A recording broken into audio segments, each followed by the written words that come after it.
Welcome to Nashville and Beyond. I'm Brian Copeland. And I'm Zach Copeland. And we're a father-son duo helping people buy, sell, and thrive in Middle Tennessee. But this isn't just about business. It's also about our family and our community. It's a front row seat to how we live, work, and serve right here in Music City. So buckle up as we explore Nashville and Beyond. You know, as a musician, there is nothing in the world like live music. Streaming is great, don't get me wrong. I love my Spotify, my Apple Music, but nothing beats being there in the room. Yeah, especially in Nashville. I mean, live music here is just another whole level. So, I agree with you. It's nice to have streaming music, but boy, when you have it here in the city, it's amazing. Today's episode is, of course, the one about concerts, our first shows, some of our favorite venues, and how to experience music in Music City. You know, all of us can remember our first concert. So, for me, my first concert experience in overall, we weren't allowed to listen to anything that wasn't Christian music growing up. Mm-hmm. Okay, so my first quote-unquote concerts were gospel music. Yeah. And I remember, if we're thinking about true concerts like in stadiums, the Beach Boys came to Thompson Bowling Arena in Knoxville, Tennessee. Now, keep in mind, I had grown up with Michael Jackson's Thriller, all these tours coming to Thompson Bowling Arena and to Neyland Stadium in Knoxville, but was never allowed to go. I remember the day after concerts, people would come to school in their concert T-shirts from like Whitesnake and Metallica. I was not allowed to be there. Mm-hmm. And so I always had this, not romanticization, but I always had this curiosity about what is a concert really like. So I remember walking into that Beach Boys concert with Wendy Woolwind, who I was at Carson with, and she agreed to go with me. And just how loud it was. Yeah. I was so shocked that there were so many people there and all that. So, my first real concert experience was that. But when it comes to live music, I think we can talk a lot about live music as far as like I was talking about Christian music, but I really want to talk about the moment of live music that really stuck out to me. When I was in college, I was in a choir, and we had to merge in with the Knoxville Choral Society and the Knoxville Symphony. And I had never heard or seen live strings, because you see live strings. Mm-hmm. While it's an auditory response, when you see strings go up and down the bow, that bow go up and down those strings on that viola, that violin, that cello, oh my gosh.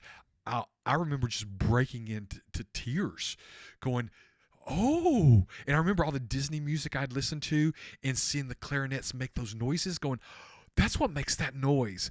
I will never forget that live music experience, ever. Well, for me, the first concert that I remember going to, and this is so funny, because I was just sitting here trying to rack my brain up. Was there something before that? Was there something before that? Because at first I thought it was going to be the Airmen of Note, which is the U.S. Air Force's premier jazz ensemble. And they're all active duty enlisted airmen and airwomen, and they are in the Air Force's band, because all military organizations in the U.S. at least all have bands, sometimes multiple bands. You've got your concert bands, you have your parade bands, you've got your jazz bands, and then there's smaller ensembles that are composed of some of those members. But then I got to thinking about, and I don't even know if I would call this a concert or not. Actually, and I did just think of one that is the true first concert I went to. At in the town I grew up in, Pine Bluff, Arkansas area, there was what would have been considered then to me a mega church. It was the biggest church in town.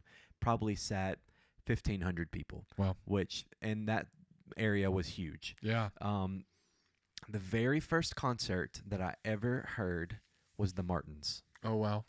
They came to this church in Pine Bluff, Joyce and Arkansas. Judy and Jonathan, yep. And I know them, and you know them, and I've worked with them, and they're from Hamburg, Arkansas, which is really close to Pine Bluff and really close to where I went to college. But they came and did this show in Pine Bluff, and I remember hearing them, and it was just incredible. I was gonna say, and this is not really a concert; it was more like a experience, a church musical experience. event. Yeah, musical event. when they did a Heaven and Hell Oh yeah. production at the same church. And with it being a big church, you know, they had the heaven side, which is awesome, and then the hell side, they had these trap doors on the stage that demons and Satan himself would crawl out of, Yeah. and they would Crazy. fake car accidents, and the people that were saved went to heaven, and the people that weren't saved, Yeah. demons would come and drag Definitely them not a off stage. concert. Yeah. Yeah. But yeah, the Martins was the first actual concert that I ever saw. And then, of course, being a musician, growing up in band, I played at a bunch of concerts, starting in middle school all the way through my whole life. I've played concerts.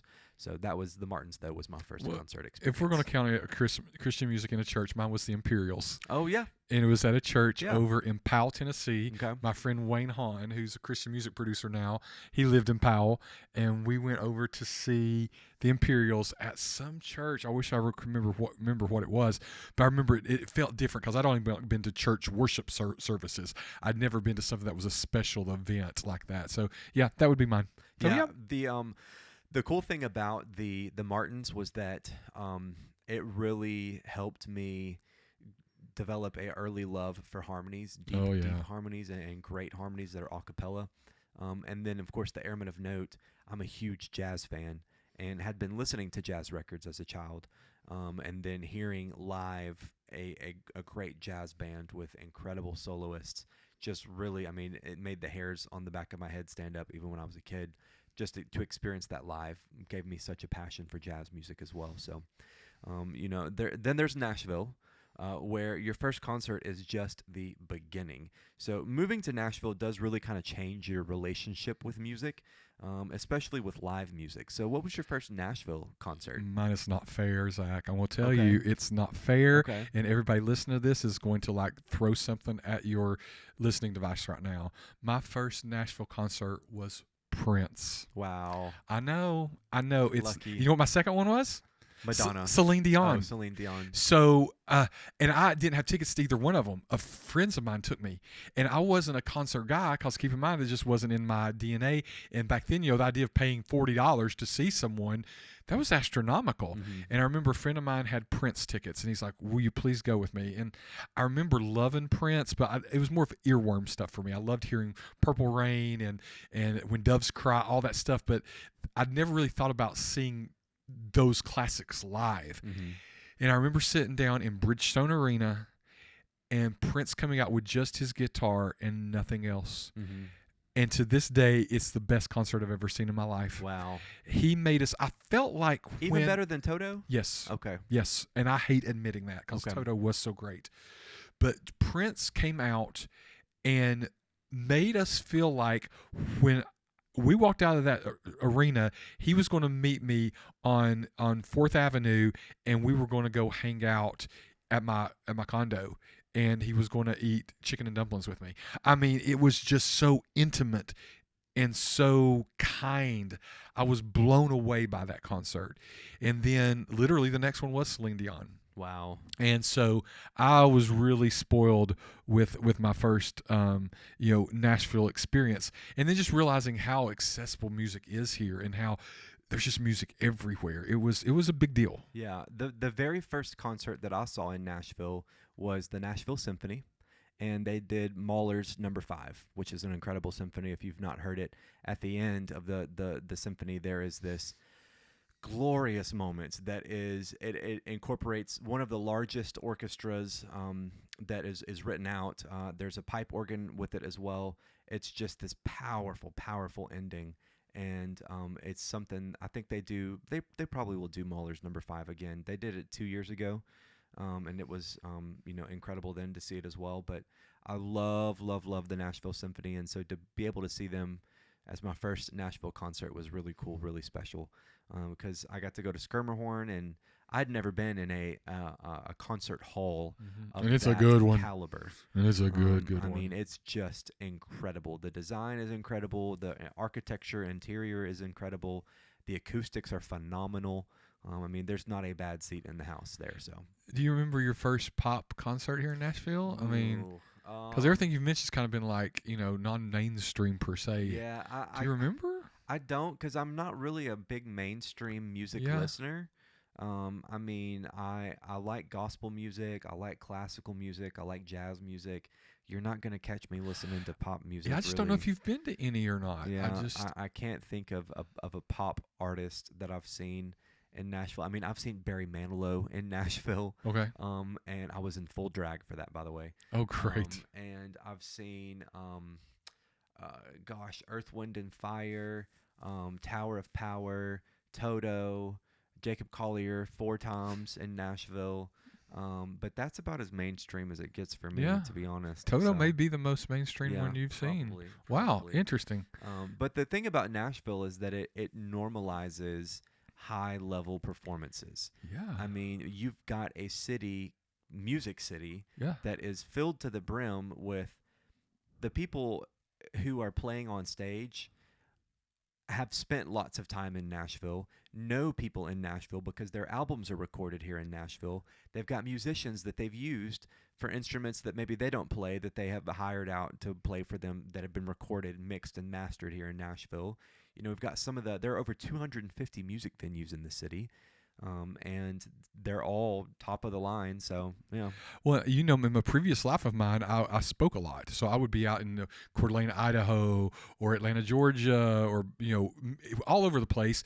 And I walk into these venues, these hotels, and, you know, and I got spoiled to Nashville sound because I remember I spoke at the Alabama Realtor Conference, which was at Music City Center, but I was their keynote, and being with someone who literally the night before was working the Janet Jackson concert, you know, that's the kind of audio they're running, and they're, you know, how they mic you up, and it's a different level here. So I remember going to Alaska, and, you know, them putting some Bubba who didn't even know how to plug in a chord. I was like, this sounds awful. You know, we're so spoiled. These people live among us. I just signed signed a new lease with a rental property here. That person is a sound expert, you know, and they're among us. It's crazy to think the talent we have here in Nashville. So, and I think about how music just becomes a part of our everyday life. It seems like every client we have has some kind of talent. Every tenant I just mentioned, you know, I went through a tenant screening. All of them were musicians. We live in the middle of Neely's Bend, which is like a bluegrass Americana oasis, and they're just in our daily lives. So, you know, it's just amazing to think about all the concerts, all the talent we have here, but it's not always on a big level. There's some music venues that just hit differently. So, you know, we've got these big, humongous venues in Nashville, and let's talk about some of the big rooms that we have in Nashville. You can't ignore Bridgestone, which, you know, was my, you know, first Nashville concert. Yeah, Bridgestone is huge. Obviously, Nissan Stadium is huge. You all saw Beyonce at Nissan Stadium when she came through. Journey. And he saw AC/DC. Led Micah Zeppelin. I didn't see Led Zeppelin. Yeah, he saw Led Zeppelin. I didn't see that one. There's just, I mean, Def Leppard was so great at Nissan Stadium. What's her name? Taylor Swift did a huge concert there in the rain. There's just Bridgestone, Skirmerhorn we talked about because that's where the symphony is. But talk a little bit more about you know, because you've had so many Skirmerhorn opportunities. You know, whether it be like the live movie stuff. Yeah. Voctive. So Skirmerhorn, I've seen Voctive, which is one of my favorite a cappella groups. You and I went and saw that together. I've seen obviously the Nashville Symphony. Tons. Did you see Black Panther? Was that one of the ones that you took Micah to? I took Micah to go see Black Panther, the movie, because they do these. They have a bunch of different concert series. They've got like pop series and a jazz series and a classical series and a family series. And one of the things that they do is they'll play a movie. In this case, it was Black Panther from Marvel on a big projector that they have that drops down right in front of the orchestra.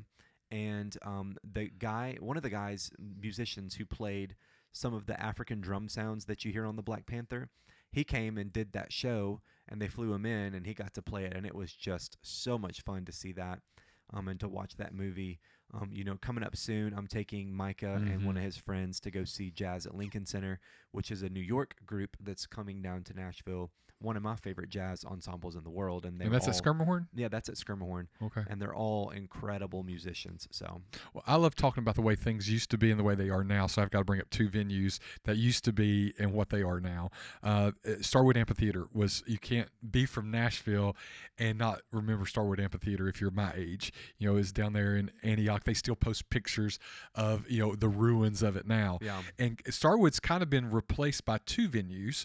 First is the First Bank Amphitheater down in Franklin, which is enormous. Yeah. I've not been to any concerts there. It's like Red Rocks almost. Yeah, Emily went there, but there's another one that's like Red Rocks. So you're thinking about the one in like Columbia or something. There's one that's like in a cavern. Okay. This is like just an outdoor amphitheater that they've just placed there. I'm pretty sure. Again, I haven't been there, but there's another one that's like Red Rocks that I need to Google and look up.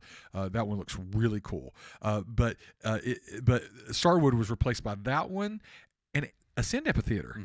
And well, I think Ascend more is parallel with the Woods at Fontanelle. Did you ever get to go to anything at Woods at Fontanelle when it was open? I saw Sarah Bareilles there. Oh, was it not amazing? It was, yeah. And so it was Barbara Mandrell's old home place and mansion. They put this amphitheater and concert venue in her backyard. Yeah. I saw Idina Menzel there, saw Brian Adams there, Chicago there, and they had these wine vendors. It was amazing. Ascend Amphitheater is the one who, to me, has replicated that as good as you can. But Ascend is right smack dab in the middle of downtown. Yeah. I mean, and you can hear the way it's world-class sound. I mean, you and I both have big ear sensitivities. We don't like our ears to be blown out. And every time we've gone to Ascend to hear something, it's just beautiful. Yeah, it really it's is. so lush. My first Ascend Amphitheater concert, I think, was Janet Jackson. Okay. I'm pretty sure that was my first concert I saw there. I remember when it opened, the way the shell is built there, it projects it out to East Nashville. So the East Nashville Facebook group was like, this is too loud. And everybody was like, you live in freaking Music City. Yeah. Move if you Yeah. don't like this. Yeah. So Ascend, we got to talk about, and you saw Jacob Collier there. I did. You saw Toto. we saw Toto there. Amazing venue. Yeah. And then, of course, there is the two music venues that Nashville's known for. Yep. The Grand Ole Opry and the Ryman, the Mother Church of Country Music. Both of those venues are really, really cool.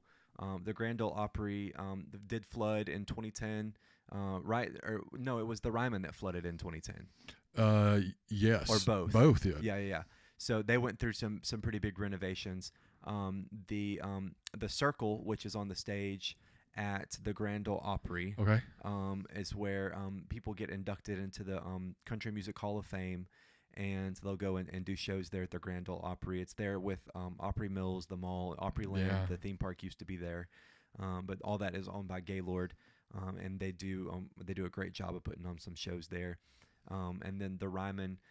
I've made some comments about Ryman in the past, like on our architecture episode. I said it's an ugly building, and I stand by that. And the seats are very uncomfortable, and I stand by that. Yeah, I will agree with you. But they're both really cool venues. The venue that you were thinking about is called the Caverns in Pelham, Tennessee. So I'm holding up a picture for you there. Yeah. That's the one. That's in Pelham. Yeah. So that's different from First Bank. Yeah. We still need to try these out, though. We've never been to either one of these. They're on my list. I've You've been to that one? Yep. Tell me about it.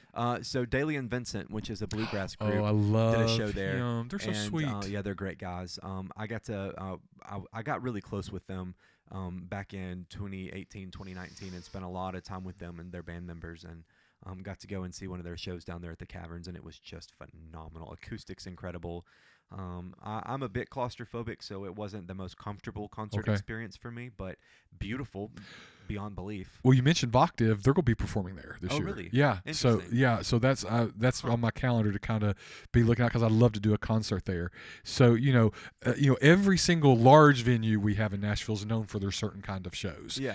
So Bridgestone, you're going to get those big Lady Gaga, Cher, Justin Timberlake, all of those big artists. The Ryman Auditorium, Grand Ole Opry, you're going to get more of the.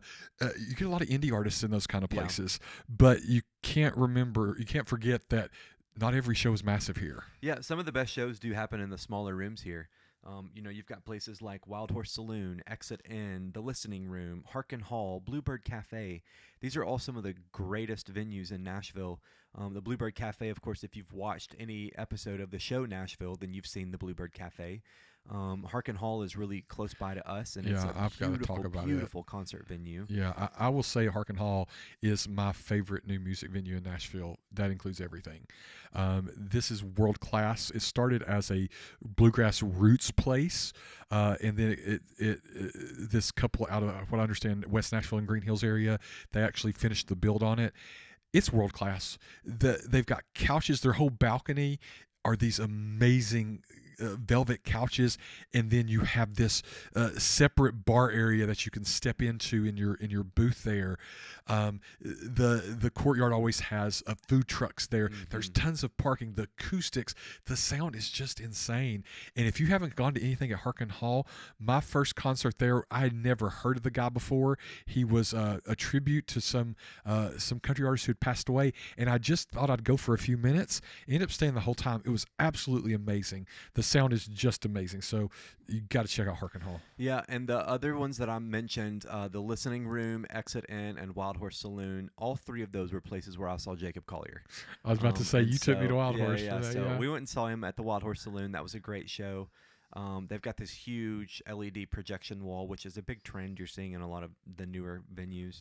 And Exit Inn, of course, is a small hole in the wall, but they've had every artist you can imagine from every genre of music that you can imagine, and they've all signed the wall in there too, so it looks amazing. And then we've got all these little tiny venues, like Rudy's Jazz Club. Yep. You know, you've got Third and Lindsley, which is not a small venue. You've got places that have live mic nights, you know, but they're coffee shops and those kind of places. The live music here and these concerts that you can get right here, they're insanely amazing. Yeah, they are, for real. So sometimes you're not in the audience, sometimes you're on stage. I've seen concerts from every angle. Yeah. And you have seen concerts from every angle too, because you've been involved in the music industry as well. I would love to hear what kind of backstage access and experiences you've had with your time. Yeah, I mean, the joy is I've got to go backstage at the Opry, both the Ryman and the Opry House over at Opry Land Hotel in that area. And just being in those green rooms, really cool to know that people have walked those hallways. Just super cool. And just the history that goes with them, and to be able to sit in the wings and look out. I've never taken. I was younger when I was doing that, and I took a lot of that for granted. And now that I'm older, I wish I could go back and do some of that, because it's just a really sweet piece. But you've played arenas even abroad. Yeah. So I was a touring musician for a long time. I worked here in Nashville in the music industry for 6 years, and spent time in the studio and spent time doing concerts and touring. And the some of the coolest places that I've played, I mean, I got to do this venue in Bern, Switzerland, which was a beautiful concert hall.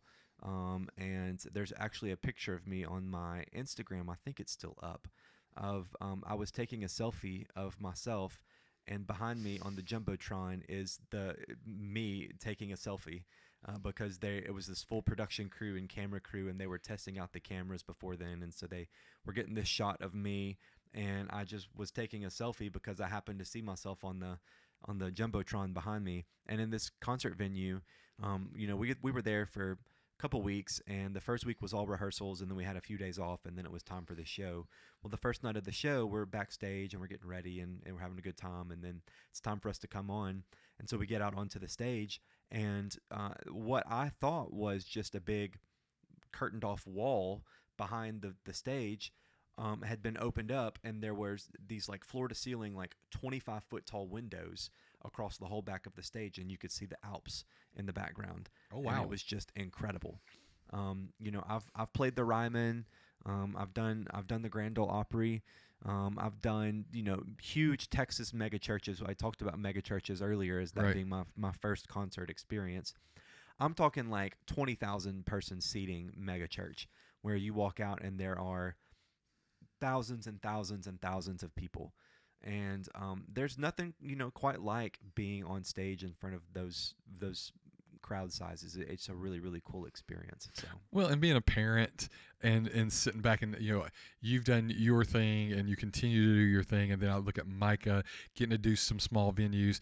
It's just a very special thing to live in Music City, USA, and have children who understand that and do that kind of thing. yeah, There's another real estate professional. He's an appraiser named, oh gosh, I'm drawing a blank. Uncle Wetzel. Baby Billy. No, Wetzel.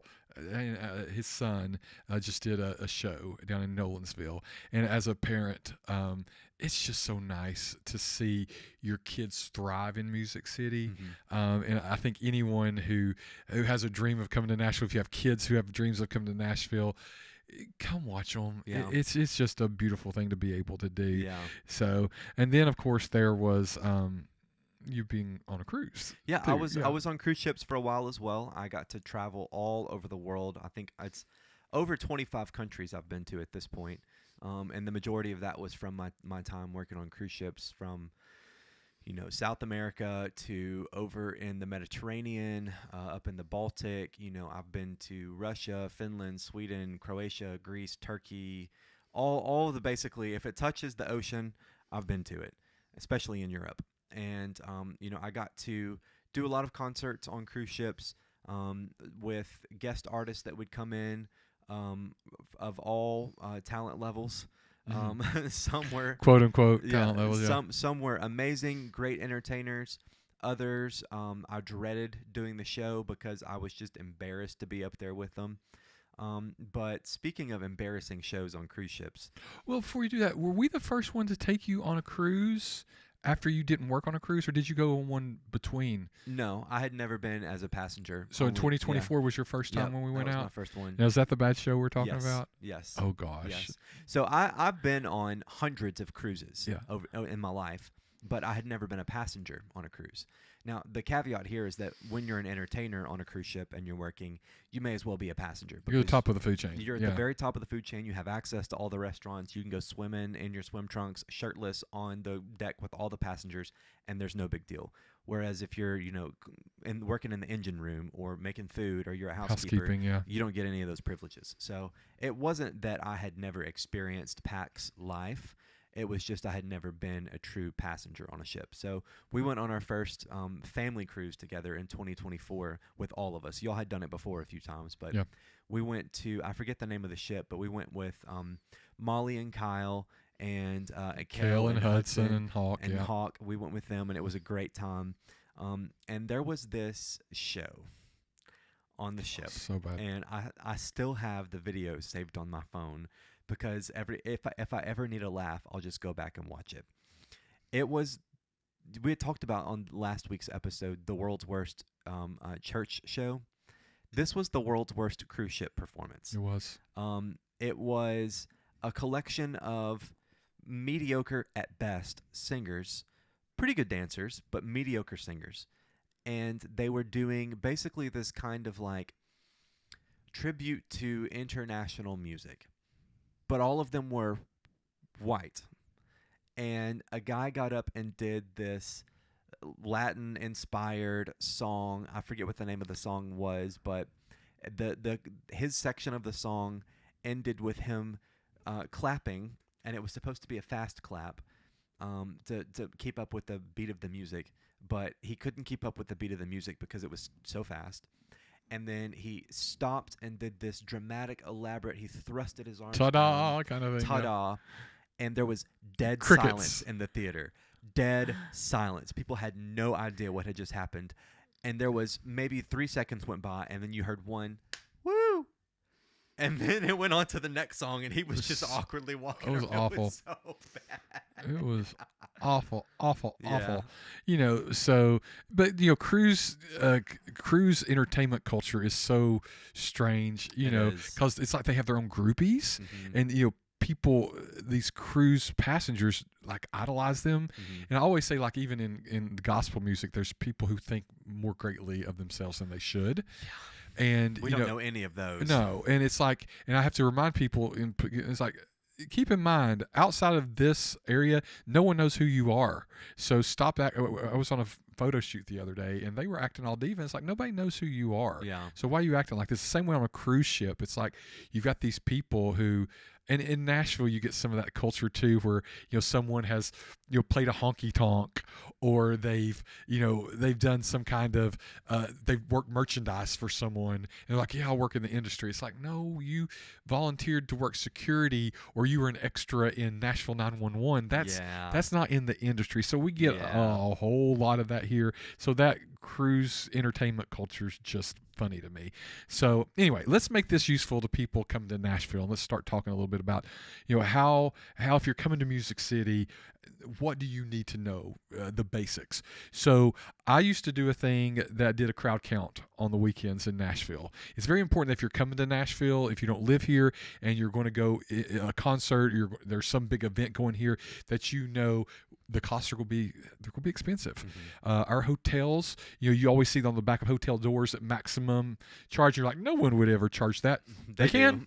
They do. They do. And you're looking at a Holiday Inn or a Drury or something that's not like a Four Seasons. It's a mid-scale. But you're looking at $700 a night in some cases. Yeah. So if you're coming into town, you got to be super careful about hotels. If you want to have that full concert experience and be downtown, you're just going to have to buy it. You're just going to have to pay for it. There's no way. You can't call us and say, where should we say we're going to get a good deal in downtown? There's not a good deal when it comes to that time. But if you're looking for a good deal and you are willing to Uber in, Mm-hmm. or you're able to lift in or have a rental car, then over the airport, they're all nice hotels. Yeah. And most airport areas in most cities, you're kind of like, sketch. Not here. Yeah. You're going to get some really nice hotels. And there'll be lots of them, and they'll start as low as $70. Mm-hmm. The second area I would recommend that you look in is Goodlettsville along Conference Drive. Yeah. All those hotels have been built in the past 10 years. Some are just opening as we speak. They're all going to start in that $70 to $80 range. They're going to be about $120. So that would be my hotel advice for you. When it comes to parking, good luck. Yeah. You talking about a racket here. Mm-hmm. I'll go into New York, and it's horrible when you go to New York and look at a parking rate and go, well, that's a bargain. Nashville parking has got out of hand. And we're on now these systems that are on, when it scales based off of demand, what's that word I'm looking for? Anyway, we'll think of it. But it scales based off of the demand. So it could be one night $15, which is surge pricing. It could be $15 to park in some god awful gravel lot that's full of potholes, and then the very next night, no joke, y'all, $75. Yeah. I remember going to a restaurant down in North Gulch, and we were in a hurry. I just put my card in. $75 to park. Y'all went to T-Pack the other night without me, because the tip I'm going to give you is all along Nashville's main roads in downtown, there's QR codes, and those are our public parking spaces. Those are $4 for 2 hours. Yeah. And it's better for you to drive around, find one of those, and walk a little bit further than get in a garage that you're going to be stuck in for hours that you're paying $100 for. Now, the Music City Center, though, typically on any night it's $20. Yeah. So anywhere in downtown, it may look like it's off the beaten path.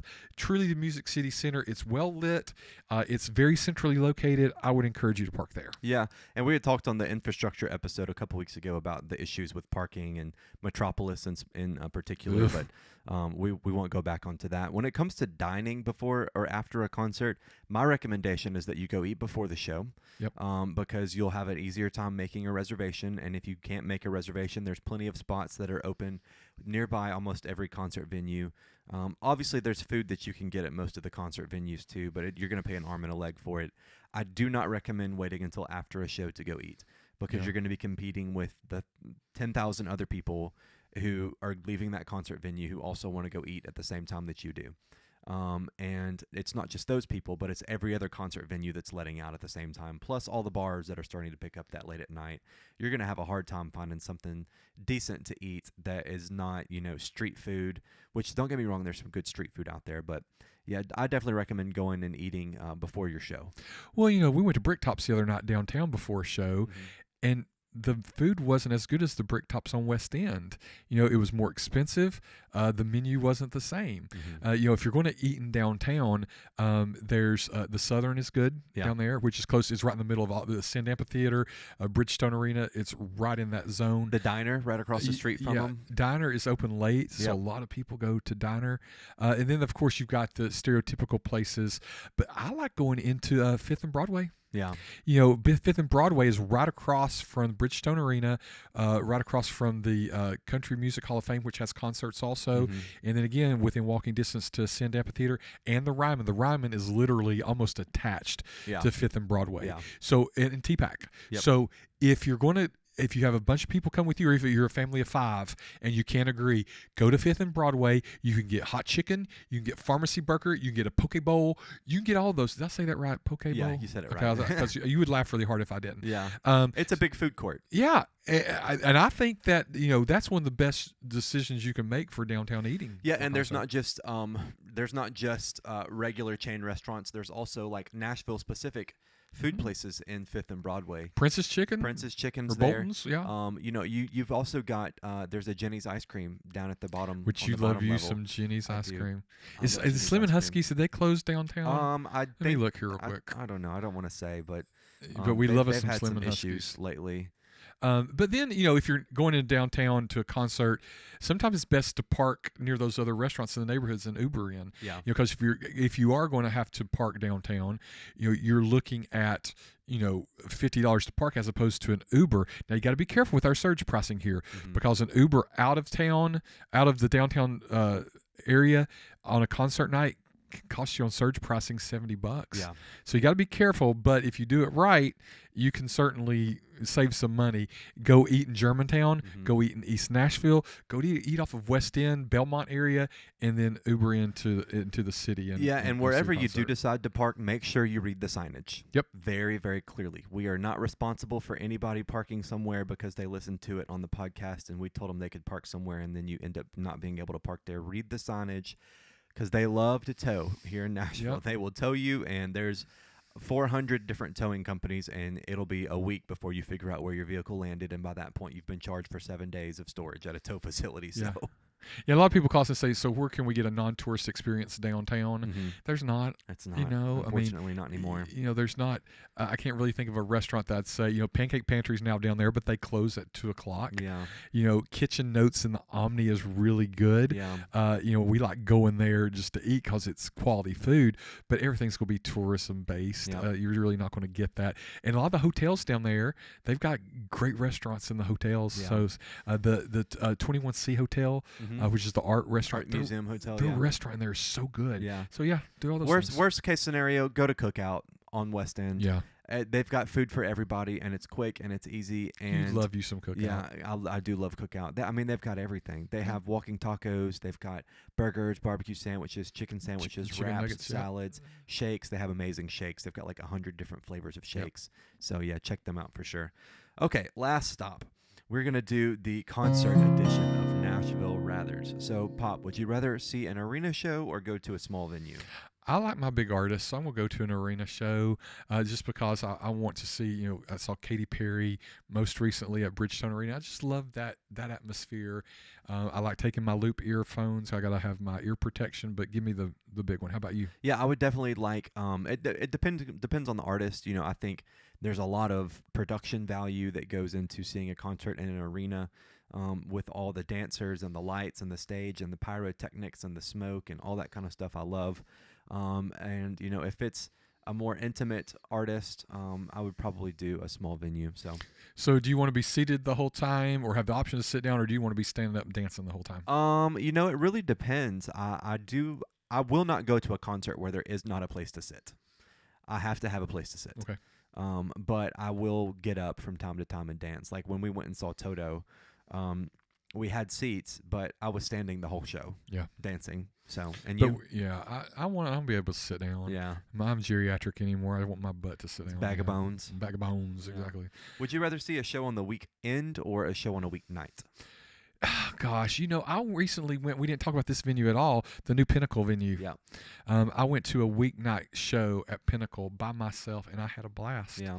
And being a little bit different, where I have a little bit more flexibility, where I don't have to be up at the crack of dawn. I do like a weeknight show just for the simplicity of logistics, and going to the Pinnacle on a weeknight and having Fogo de Chao right beside it, and then the ice cream place next door to it, all that easy parking. Yeah, give me that. You? I think I would prefer a weekend show, but it'd have to be a Friday night. I don't do things on Saturday nights because I have church on Sunday mornings. Look at you.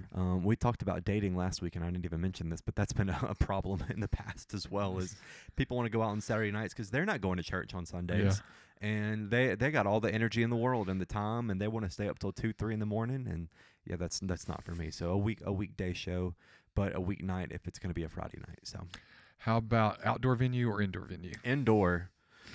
Indoor, honey. I don't want to deal with the elements. Yeah. I need air conditioned and heated facilities, and I need for my seat to have padding on it that has not been destroyed by the elements and the weather. So, what about you? I love the philosophy of an outdoor venue. I love the romanticism of an outdoor venue, but when it really comes down to it, I want to be indoor too. Yeah. I don't like this wild card of I don't like sweating during a venue.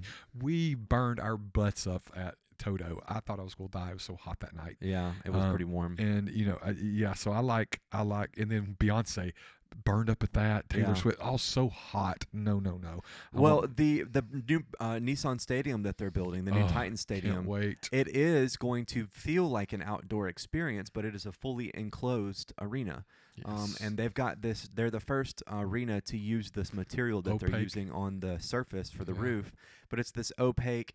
I forget what exactly the material's made out of, but there's basically all these trusses that go across the stadium, and then this plastic shell on the top, like a skylight. Think about a skylight in a house, and that's basically what it's like. It lets all the light in, but none of the elements. So it's gonna be amazing, and that says everything about how we experience music. So concerts, they're really shared experiences and not just performances. Whether you are on the stage or in the audience, there's a place for everybody to enjoy concerts here in Nashville. It's one of the things we love most about this city.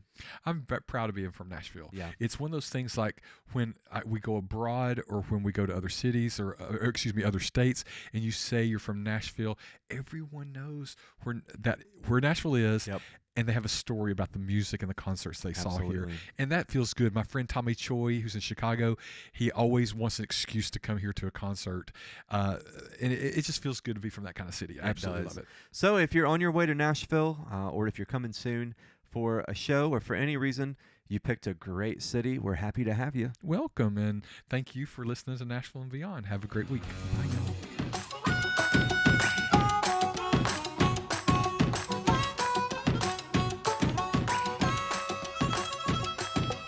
This podcast is for educational and entertainment purposes only. It does not constitute legal, financial, or real estate advice. Listeners should always consult licensed professionals for guidance specific to their situation. Brian and Zach Copeland are licensed real estate agents with Compass 615-522-5100. Music Dusty Boots by Eco Eats, Nashville and Beyond, copyright 2026.